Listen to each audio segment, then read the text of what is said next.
Welcome to Living Better with Dr. Russ, presented by NewsTalk Radio, WOBM AM 1160 and 1310. Every Saturday from 11 a.m. to 12 noon, co-hosts Dr. Russ Ferstandig and Lou Russo will cover everything you need to know to keep you and your whole family happy and healthy. Now, here's Dr. Russ and Lou with Living Better with Dr. Russ. Welcome back. It's another edition of Living Better with Dr. Russell Ferstandig. Hi, I'm Lou Russo. Dr. Russ, of course, is joining me. Dr. Russ, how are you? Oh, good morning, Lou. I'm fine, thank you.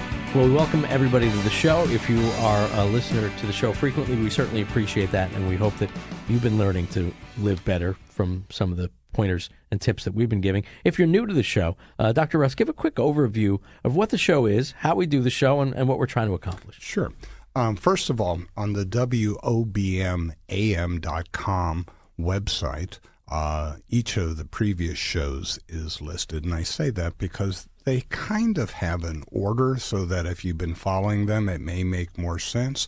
There's also a thing there called the Pearls of Wisdom, also on my website, which is shorebehavioralmedicine.com. And if you go under resources, you can get that on mine. Let me tell you, the Pearls of Wisdom are really nothing more than, in this case, 10 what I call basic truths, things that tend to apply to everybody. And they're so basic that how they manifest in people's lives is always a little bit different. But if you kind of reverse engineer and look back down and say, so what was driving this specific event? You keep coming back to these things. And so we keep talking about them in different ways through different real-world examples, both Lou and I talking about it, as well as we have guests, as we do today. And when appropriate and not too intrusive, I'll say, oh, by the way, that's an example of one of those basic truths. The purpose of this show has been to try to help people realize that life is not necessarily easy, that what we get sold about do the right thing and everything is good and no curves will come is unfortunately just not the way it is for most of us.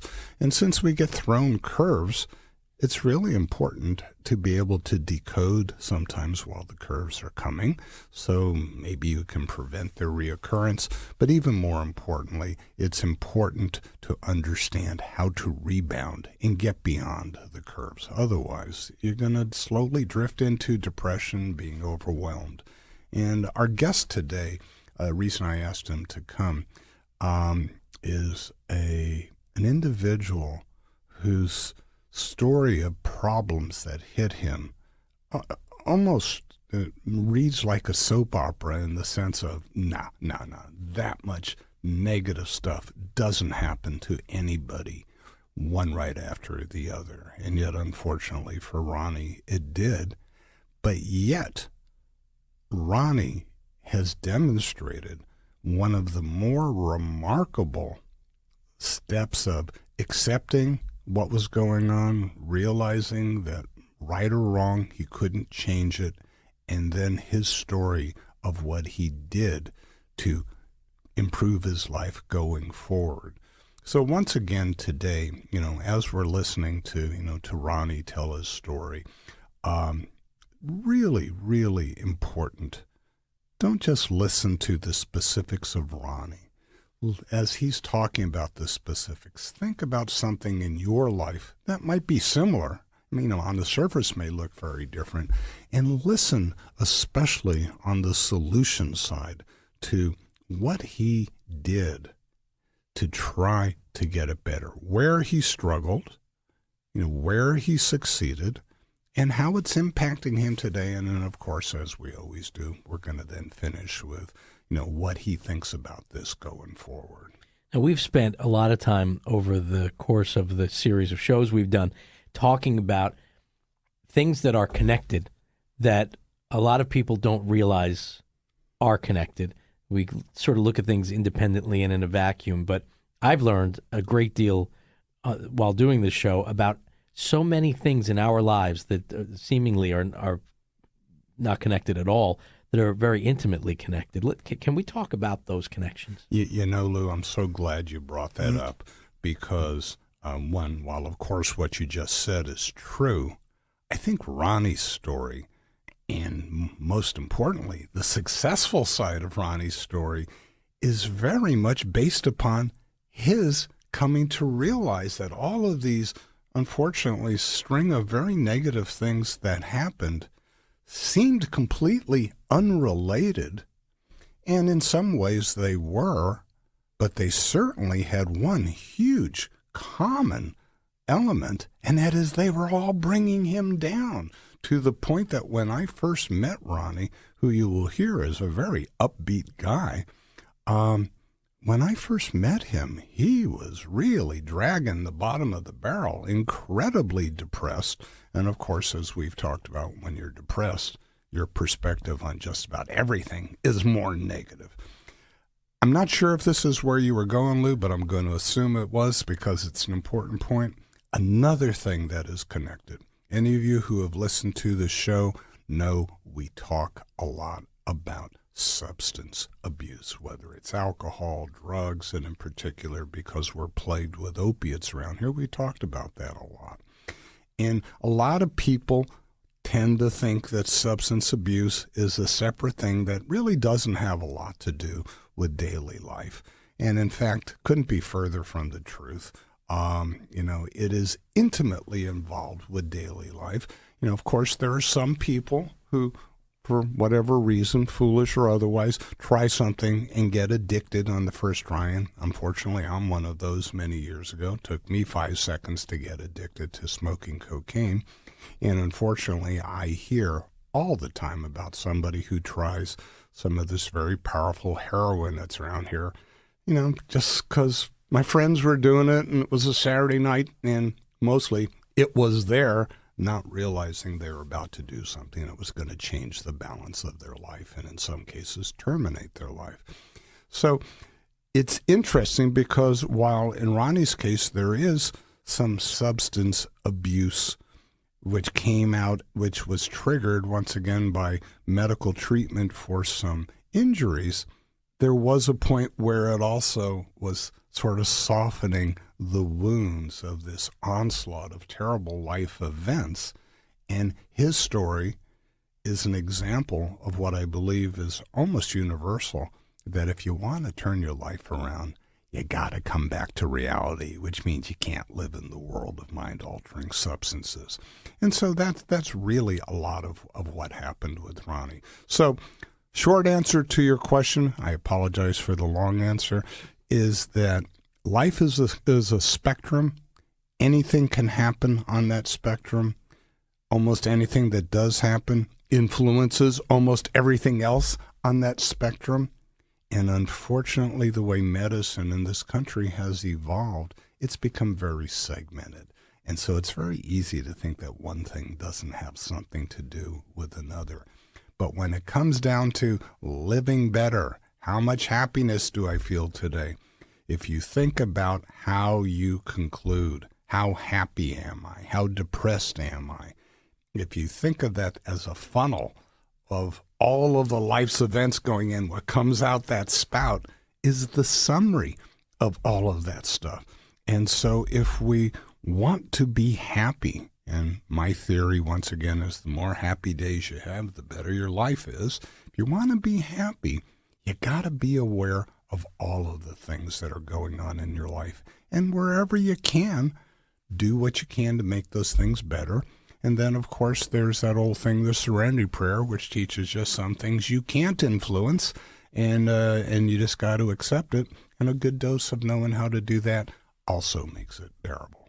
Now, we talk about challenges that we all face in our lives, and for each of us, the biggest problem in our mind at the time is the mountain that we have to climb. You're going to learn through the course of today's show and through Ronnie's generosity in sharing it with us, that Ronnie had some huge, not mountain, but mountains to climb, and those challenges were unbelievable.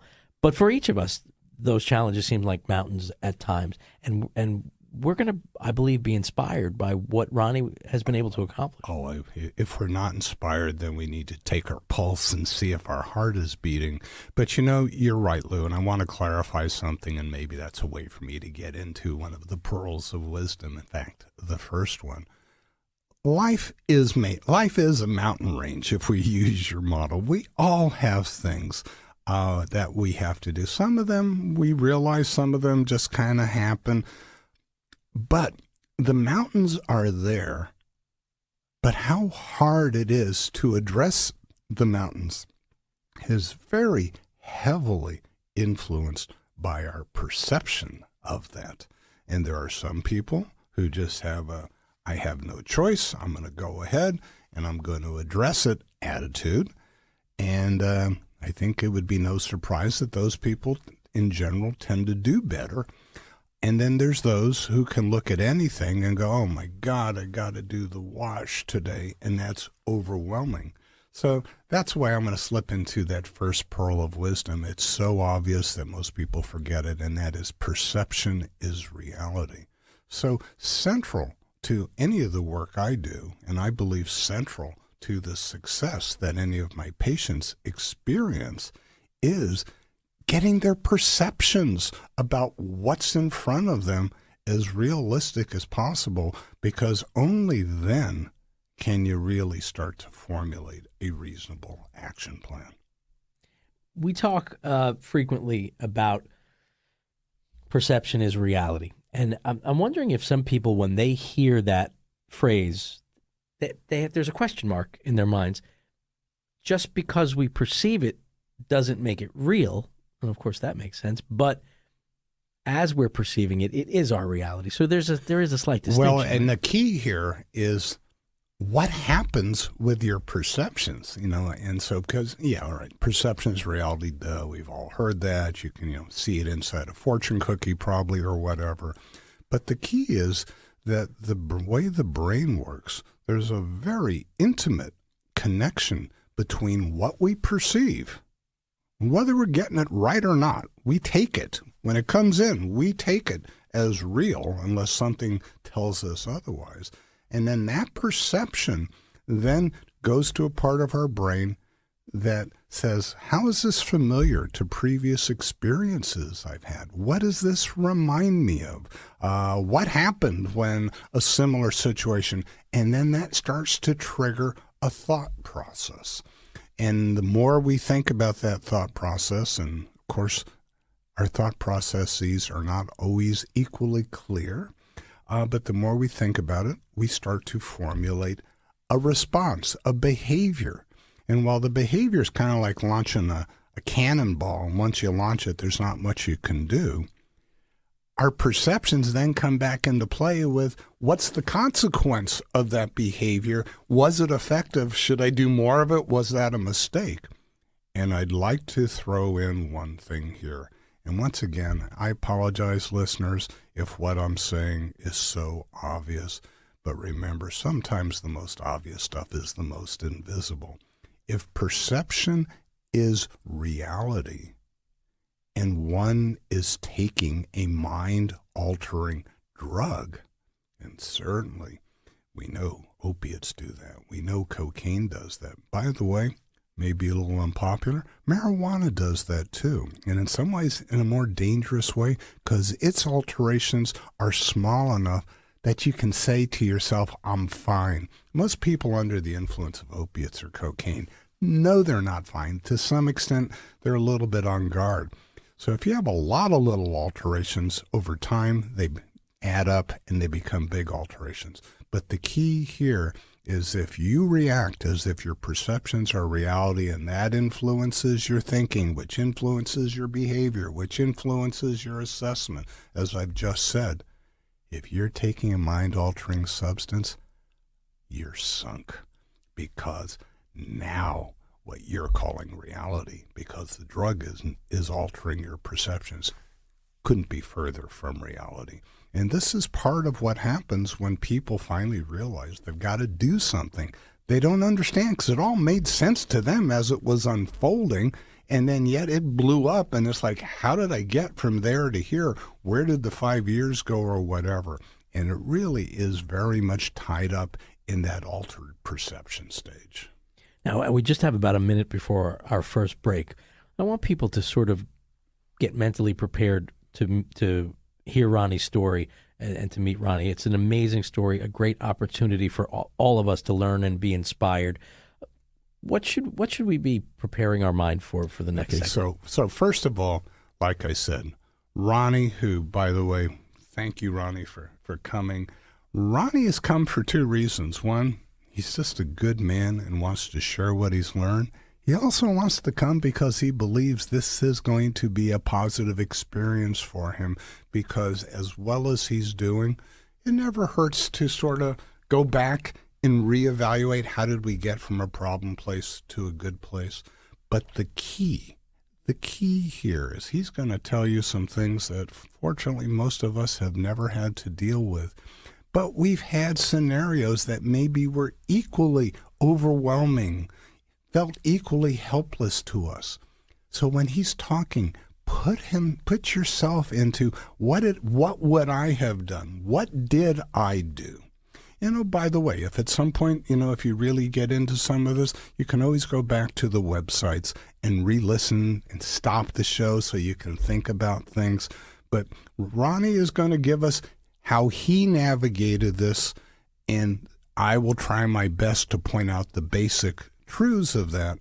But think about how you would navigate it. We'll meet Ronnie when we come back on Living Better on NewsTalk Radio, WOBM AM 1160 and 1310. New Jersey is known as the Garden State, and for good reason. Our local farms are major producers of tomatoes, bell peppers, cucumbers, snap beans, spinach, and squash, as well as blueberries, cranberries, peaches, and so much more. Eating these and other healthy foods are a great way for you to help fight chronic disease and increase your overall health. Some of the benefits of eating right include an increased energy level and decreased risk for diabetes. So this summer, take advantage of being able to call New Jersey home and eat more of the great fruits and vegetables grown right here in the one and only Garden State. Being healthy never tasted so good. For more information, go to njpn.org. That's njpn.org.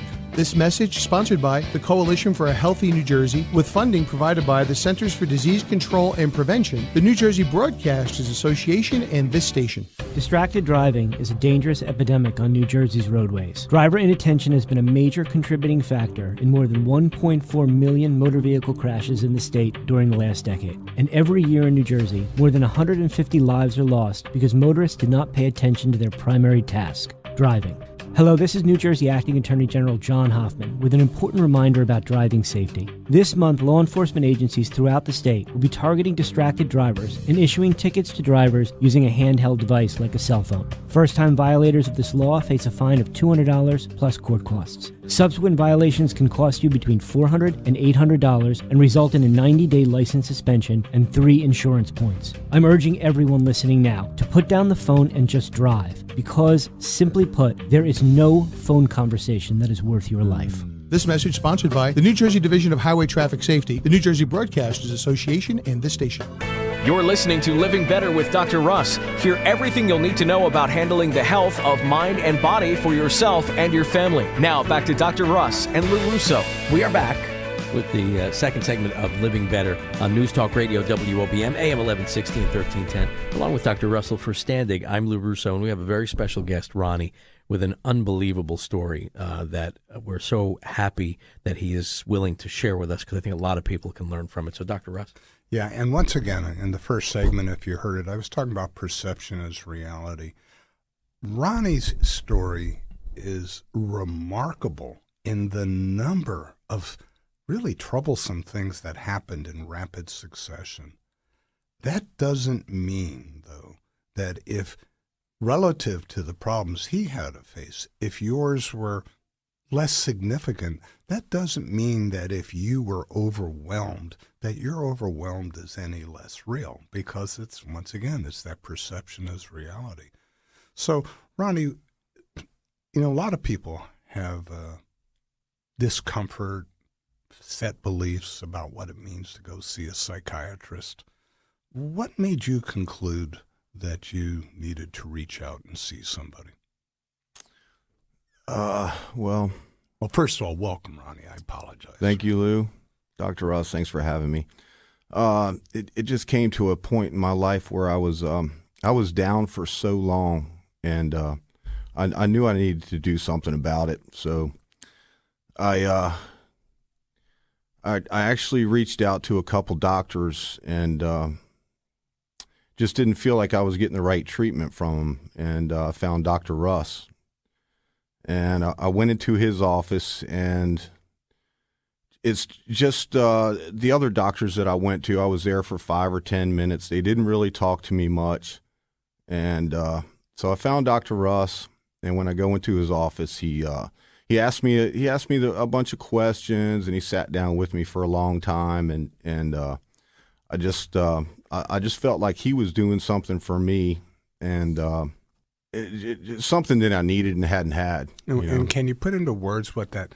You probably had some feeling, as most people do, when you're in a new situation. Was there any feeling within you that said there's something different about this, whether it was good, bad, or there was? indifferent? Yeah, there was.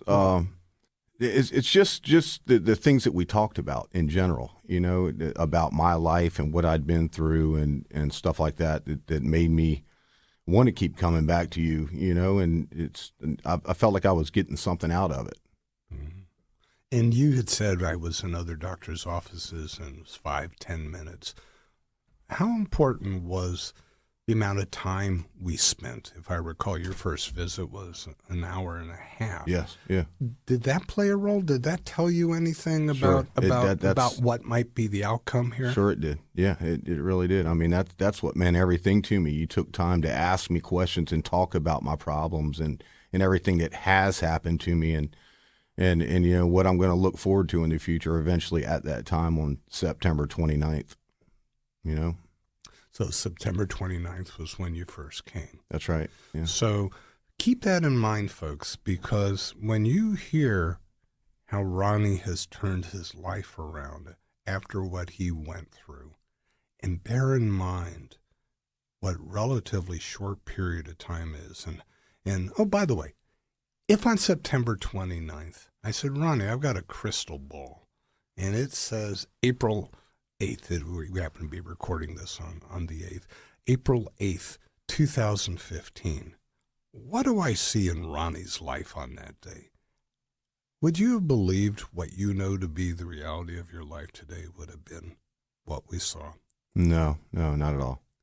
What did you think? Actually, back at that point, I didn't know what was going to happen. I didn't know what I was going to be looking forward to at the time. Did you have, I know I'm cutting to the chase here a little bit, but you're in a pretty happy place right now. Did you have any sense that was even remotely possible in that short a period of time? Not at all. Okay. No, I really didn't. So, Ronnie, we know why you called. It got, if I understand correctly, it got to the point that more or less you had to do something. I had to. You didn't really have a choice. And oh, by the way, there's one of those pearls. We all get to the point where to continue what we're doing becomes intolerable, and you got to make a choice. I'll do something constructive by myself with somebody's help, or I can go hide and take some substances. And fortunately, you chose the former and chose to do something. Tell us a little bit, and I know it's a complex and very personal story, but give us sort of a summary of why you needed to come in. What had happened? What was going on in your life? What were you suffering from at the time that you came in? There was a series of events that happened to me starting back in 2007. I worked with my father my whole life building homes, and I bought my parents a house in 1994, and me and my father remodeled it, and he passed away in 2007, and the house was built in 1717, and there's a graveyard in the backyard that dates back to like 1632. So I made a separate graveyard next to that and buried my dad in the backyard. Of the house. That you and he bought together and remodeled together. That's right. Father, son. Yep. And he passed away, and I kept the business going on, and in pain for a long time that Dad died. And on April the 6th, 2010, a sibling of mine died. She hit a tree, and she was 17 years old. I mean, one of your children. Yeah. Not a sibling. Yeah. Your daughter. That's right. Yeah. And she hit a tree and died. And this was at about 11:30 at night. And an hour and a half later, I got a phone call from an anonymous caller. And he wanted to tell me that my wife had been with another man for like a year straight. Now, at this point, you didn't know your daughter was dead, correct? I found out at 11:30. Okay. And because this happened, I guess it triggered this person to call me an hour and a half later to let me know that my wife had been with another man for a year, you know, that I didn't know anything about. So but, two devastating pieces of information, in essence, within 90 minutes of each other. Yeah, exactly. Yeah. So during all this time, I was taking pain management opiates every day, and you were doing that because you had genuine injuries as you well, worked. that's right. Yeah, because I had back and neck, bad bulging disc and herniated disc, and all, just carried lumber my whole life, building houses, and going on every day, living in pain, depressed. Did you realize how depressed you were becoming, or did it just sort of slowly crept up on you? It slowly creeps up on you, and I took them for about 6 years. So I'm going on with my daily life, working every day, and this was 2010. On April 1st, 2012, my daughter's birthday was April the 2nd, her 18th birthday. So I took her down to North Carolina and rented a house on the beach and got her a limo for her birthday. And so April 2nd comes, we get there on the 1st, and we spend the day on the beach, hanging out, take her out for her birthday on April the 2nd. On April the 3rd, the next morning, we're going to Burger King to get coffee at 10:30 in the morning, and got a phone call. Well, actually, my wife had got a phone call, and just broke out crying and very hysterical, and asked me to pull in the parking lot and asked my daughter to get out of the car with her. And they got out of the car and talked for a second and came back and told me that my brother just shot himself. And so that was another bad event that happened in my life. And then what happened? Because to me, the whole thing with so then you took your daughter was cremated, and you spread the ashes. Well, yeah, buried my dad in the backyard, and we spread her ashes around, and it was a home on the water with a boat ramp and a dock, and we had a little candlelight vigil, and everybody had some ashes, and we put them out in the water and stuff like that, and spread them around the property. And then, if I recall, between the growing opiate use, which, as is unfortunately typically the case, started out managed and then took on a life of its own. That's right. Yeah. Between that and, without a doubt, very understandable, progressive, and probably at this point pretty severe depression. Very, very severe gloom and doom type of depression in the morning when I woke up. So work wasn't going as well, the depression. I couldn't do anything. There was no work at that point. There was nothing. So financial problems started to set in. Oh, yeah. And then what happened? It's like I couldn't do anything. Yeah, it's like I had to relearn how to do everything over again. That's how bad it was. So I ended up losing the home, lost my business. Pretty much I lost everything. Let me just interject here. Remember, in losing this home, a home that he and his father built, that bought together, remodeled together. His father is literally buried on the property. It is the site of the ass distribution of his daughter. And this is a very proud man. I don't know if you can hear it, but I can vouch for that. A very, very proud man who now had to deal with the fact that this very important possession, with all that it embodied, was being taken away by a bank. Oh, yeah. Yeah. And in fact, want to add, he got the news of the finalization of the foreclosure about 3 minutes before he walked into an appointment with me. So I had the opportunity, as terrible as this event is, to watch Ronnie's immediate reaction to, here's another thing that is beyond my control, seems completely unfair and wrong. And yet, as I've indicated, you're doing well today, Ronnie. Let's talk about, what did we have to do to get you to where you're doing well?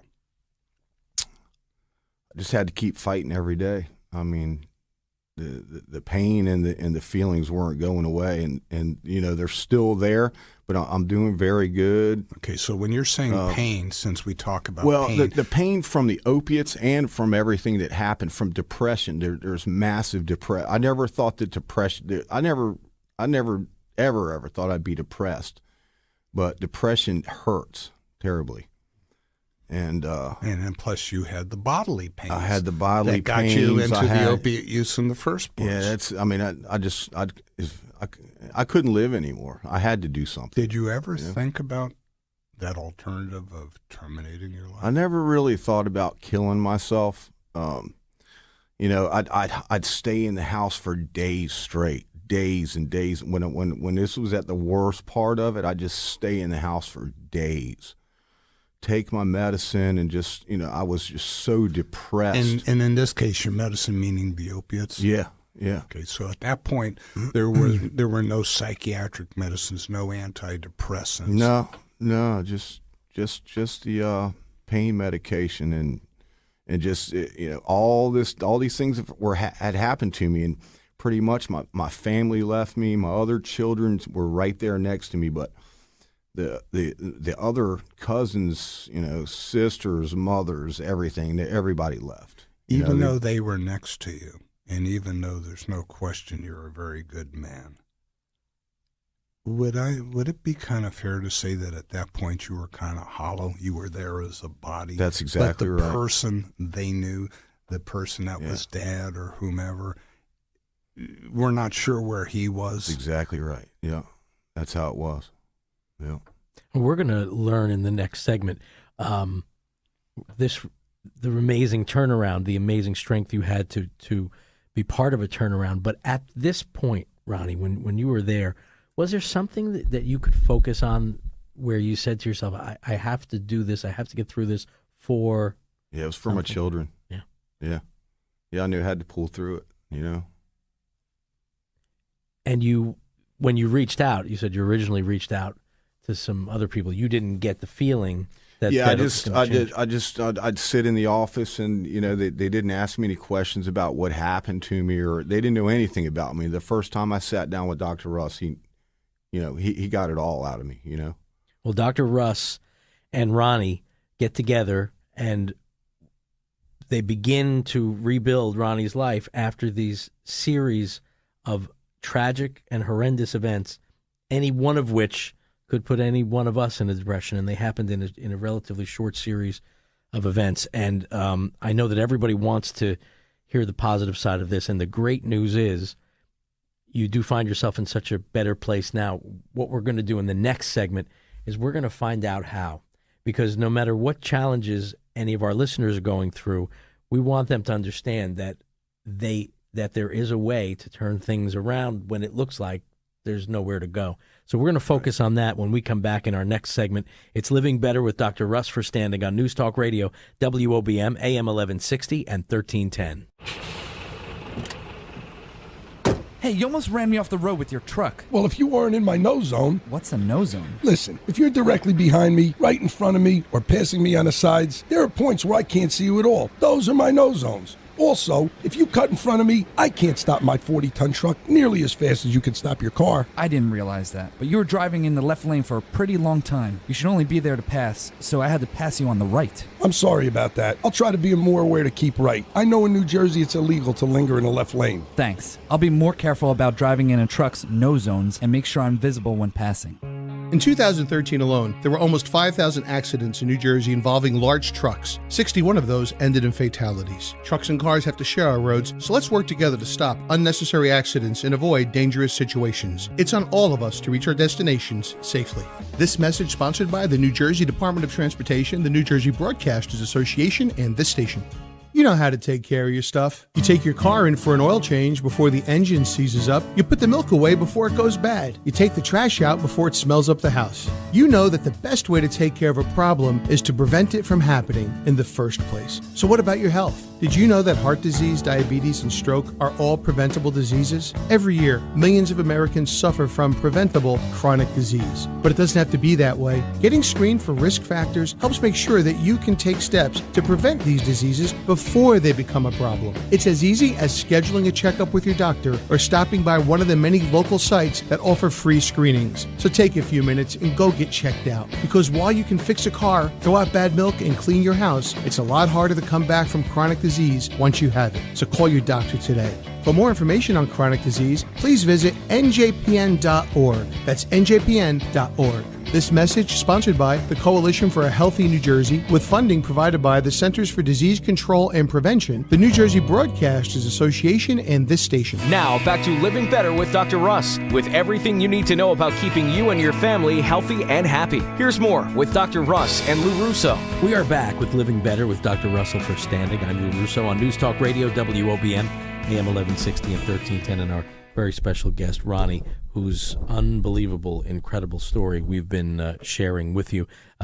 Dr. Russ, let's pick up the story. Yeah, for those of you who haven't heard, Ronnie is a man who came up here from Virginia, very close family ties, had an amazing string of very devastating events happen, some of them literally within hours of each other, that basically took his whole life apart. Losing family members, losing a house where the family came together, having to leave the house where his father was buried and his daughter's ashes were spread, and at the same time being treated medically with opiates for some work-related injuries that he had, not necessarily at the time realizing the interplay between the impact of the opiates, prescribed opiates, were having on the depression that he was having from these very serious life events. Ronnie came to me, and Ronnie, what was the first thing I said? Ronnie shared with me about, his dependence on opiates and why, shared with me some of these life events. What was my first treatment advice to you? First treatment advice was to just find out, my whole story when I talked to you. But in terms of what we needed to do to get you better, what did we first need to control? Well, you needed to control We needed to turn off the impact of the opiates on your thinking. Oh, yeah. Well, sure. Okay. Yeah. Well, yeah. All the opiate medication that I was taking. Because you couldn't. For 6 years. Because as real as these depressive events were, looking through the eyes of somebody who was on opiates, even prescribed, was contributing to, as what you described, as you being very paralyzed. Oh, yeah. For sure. I was very, very paralyzed. And so I think I proposed that let's use Suboxone, which we knew we could use quickly, to, in essence, remove totally the impact of the opiates on your thinking, and then evaluate right after that how you then looked at what was left over. Unfortunately, all of these terrible events still were very real. Yeah. Can you describe for the listeners the difference in how you felt when you first came in? You were in withdrawal, so not thinking so well. And then that second visit when you came in after we had started you on the Suboxone, and what you realized needed to be your next step. Yeah. The first time that I went to see Dr. Russ, I I knew what I needed for the couple doctors before that I went that didn't help me out really. But when at the first visit, like we talked about in the last segment, Dr. Russ pretty much got everything out of me, what had happened in my past, and the second visit when I went to see Dr. Russ, actually had a smile on my face. I was happy because I had been depressed for so many years, and you said what was it, about 6 years? Is that what you said? Well, I took the medication for 6 years, but yeah, for 5 years is when all these bad tragic events started happening to me. And when you say depressed, do you mean? And correct me if I'm wrong, like you couldn't get out of the house. I'm talking about you can't leave the house depressed. Yeah, can't leave the house. Kind of depression. So you came back in on that second visit, which was, I don't remember, 8 or 10 days after your first visit, and you said you came in with a smile on your face. Why? What was that smile about? I just felt, after 30 days or whatever since I saw you the last time, I just felt like I had a lot lifted off my shoulders. I wasn't in as much pain nearly as I was the month before that, for one thing. You're talking physical pain. Yeah, sure, physical, mental pain, There's definitely a difference. And by the way, that is very common, without getting lost in this, but Suboxone does have some analgesic benefits, and while typically we use it for withdrawal control, it can also be used for pain control. And when you're using it for withdrawal control, you also get that analgesic benefit. So in Ronnie's case, we sort of got 2 for 1. That's right, yeah. That's what it's been doing. But the depression, Suboxone is not really thought of as an antidepressant. But yet, being under the influence of opiates is clearly, we know, is something that we clearly know can negatively influence your thinking.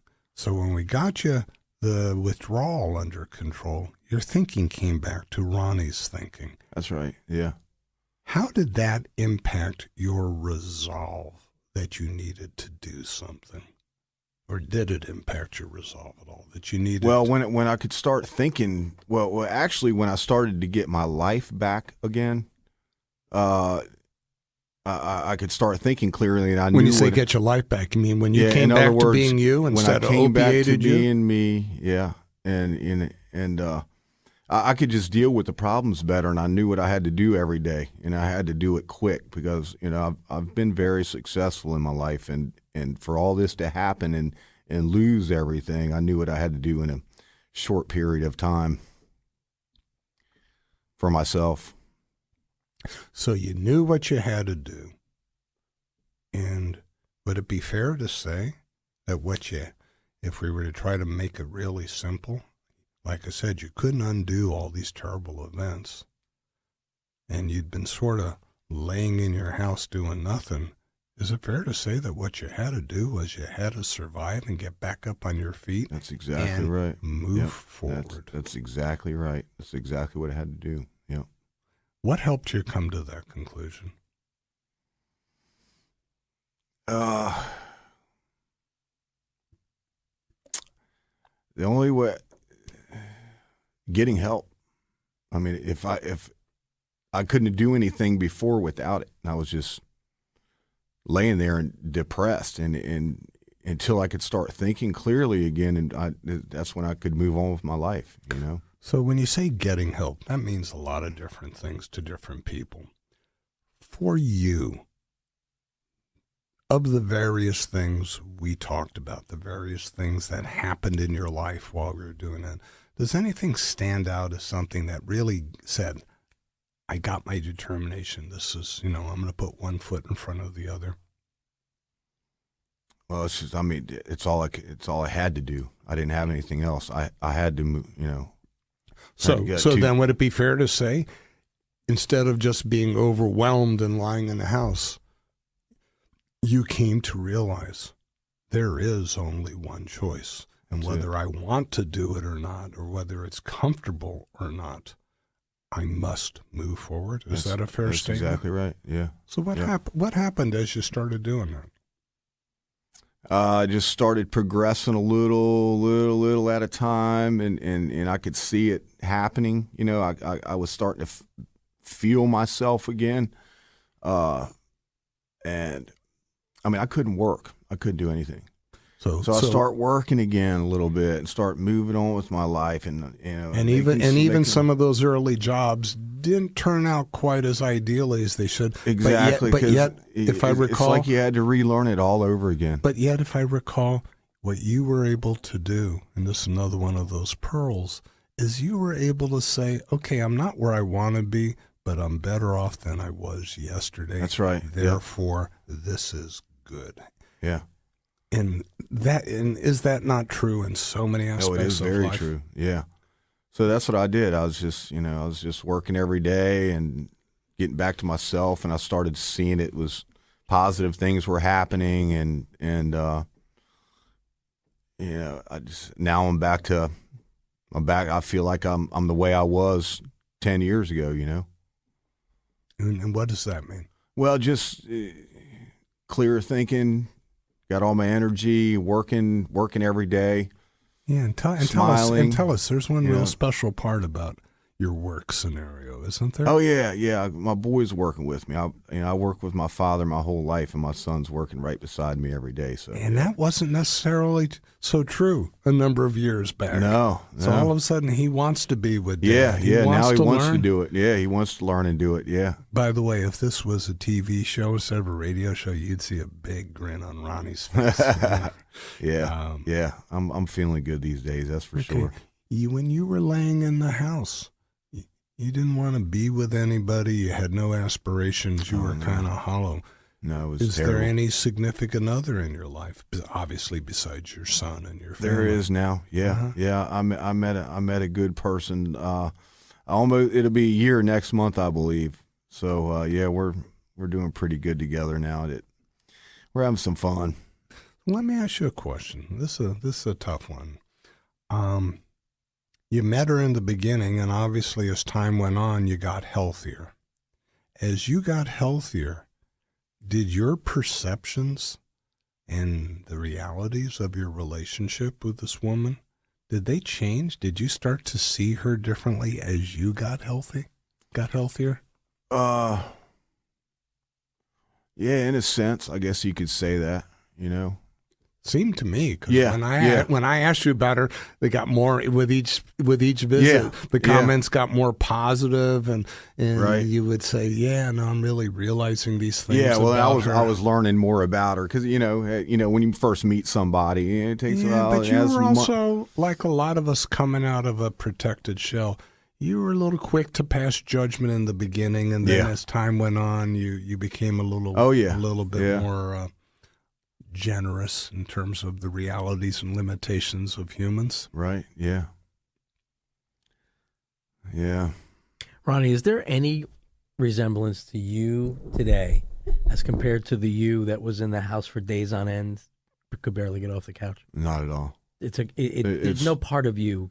No, I wasn't even myself. I can't even explain the feeling. I mean, I'm sure there's people out there right now that are feeling the way that I'm talking, and it's just, I don't. There's no words for the way I was. I wasn't. It was like a hollow shell. So we talked with about no soul. In an earlier segment, we talked about everybody's mountain being their own biggest thing, their biggest obstacle in front of them, and Dr. Russ talked about how even though the things that are happening in the listeners' lives may not be as dramatic as what has happened to you, is still their challenge, their biggest mountain. What if there are people listening right now who are in that position you were in when you couldn't leave that house? What would you say to them about their future? You got to get up. You got to get up and fight it. It's the only thing you can do. I mean, you got to get up and go get help. And then what about your reaction to what happens each day? I made the comment earlier that even when you were still very much in the struggling phase, you were able to see the little bits of gain from day to day and give yourself credit for that. How important it started out, you see a little gain from week to week, and then the day to day is now. Before it was probably pretty much like week to week or the first month to the first month. That's how it starts out. So if we were to take a look into the future, Ronnie, given where you are today, knowing what you've been through, hopefully realizing what an incredibly strong and good human being you are, what do you see in your future? I feel like I've beat all that stuff. I really do. I feel good. It's time to rebuild my business, take care of my kids, and just live a healthy lifestyle. I really do feel like I beat every bit of it. And when you say every bit of it, the opiates. Opiates, the depression, the all the negative thoughts and feelings, everything's positive right now. Okay. And I want to emphasize again, just in case it wasn't clear, Ronnie is not and has not been on antidepressants.